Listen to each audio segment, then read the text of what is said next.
Tamil cinema மட்டுமல்லாமல் இந்திய சினிமாவை உலுக்கிய திரைக்கதை மன்னன் பாக்யராஜுடைய மறைவு ஒட்டுமொத்த இந்திய சினிமாவையும் உலுக்கி வருகிறது. அவர் சாதித்த நிகழ்வுகள், அவர் சாதித்த திரைப்படங்கள் அனைத்துமே அவருடைய பெருமையை சாரும். திரைக்கதை மன்னன் பாக்யராஜுடைய திடீர் மறைவு ஒட்டுமொத்த திரைப்பிரபலங்களும் இரங்கல் தெரிவிச்சிட்டு வராங்க. வாங்க என்ன தகவல் என்ன செய்தின்னு இந்த வீடியோவில் பார்க்கலாம். முதன்முறையாக நம்ம சேனலை பார்க்குறீங்கன்னா சப்ஸ்கிரைப் பண்ணாதவங்களாம் சப்ஸ்கிரைப் பண்ணிக்கோங்க. பெல் பட்டன் சிம்பிள் அமைக்கி நம்ம சேனலோட நோட்டிஃபிகேஷனை எனபிள் பண்ணிக்கோங்க. நாங்கள் போடுற வீடியோ எல்லாமே உங்களுக்கு உடனுக்குடனே வந்து சேரும். திரைக்கதை மன்னன் பாக்யராஜ் அவர்கள் திடீரென மறைவு.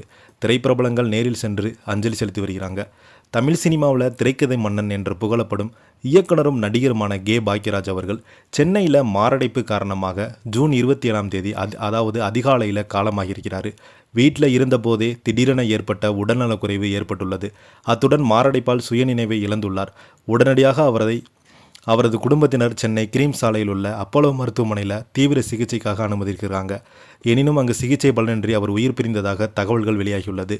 இயக்குனர் இமயம் பாரதிராஜாவிடம் உதவி இயக்குனராக அறிமுகமாகி திரையுலகில் பல உச்சங்களை தொட்டவர் தான் நடிகர் பாக்யராஜ் அவர்கள். இயக்குனர் பாக்யராஜ் இவருக்கு வயது 73.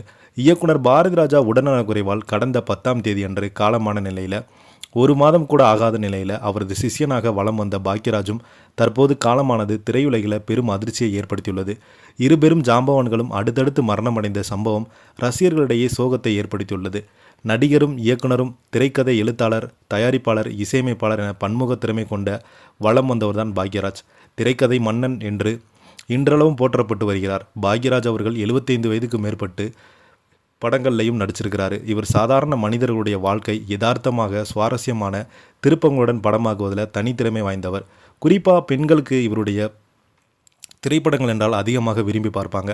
அந்தளவுக்கு ஒரு திரைப்படம் பெண்கள் மத்தியில் ஒரு மிகப்பெரிய ஒரு வரவேற்பு பெற்ற திரைப்படமாக இவருடைய எல்லா திரைப்படங்களும் இருக்கும்.